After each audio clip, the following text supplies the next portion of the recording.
بسم اللہ الرحمن الرحیم۔ السلام علیکم۔ امریکی صدر ڈونلڈ ٹرمپ کی انتظامیہ نے غیر قانونی تارکین وطن کے خلاف بڑے پیمانے پر کارروائی کا آغاز کر دیا ہے۔ حالیہ دنوں میں 538 افراد کو گرفتار کیا گیا ہے، جن میں سے سینکڑوں کو فوجی طیاروں کے ذریعے ان کے آبائی ممالک واپس بھیجا گیا ہے۔ امریکی محکمہ ہوم لینڈ سیکیورٹی کے مطابق گواٹیمالا اور امریکہ غیر قانونی نقل مکانی کو مکمل طور پر ختم کرنے اور سرحدی سیکیورٹی کو مضبوط بنانے کے لیے پرعزم ہیں۔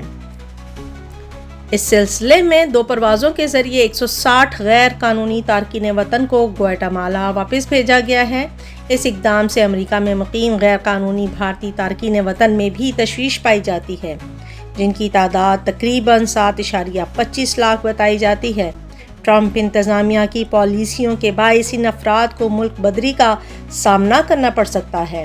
صدر ٹرمپ نے اپنی انتخابی مہم کے دوران غیر قانونی تارکین وطن کے خلاف سخت کارروائی کا وعدہ کیا تھا، اور عہدہ سنبھالنے کے بعد انہوں نے اس پر عمل درآمد شروع کر دیا ہے۔ ان اقدامات کا مقصد امریکہ میں غیر قانونی داخلے کو روکنا اور سرحدی سیکیورٹی کو مضبوط بنانا ہے۔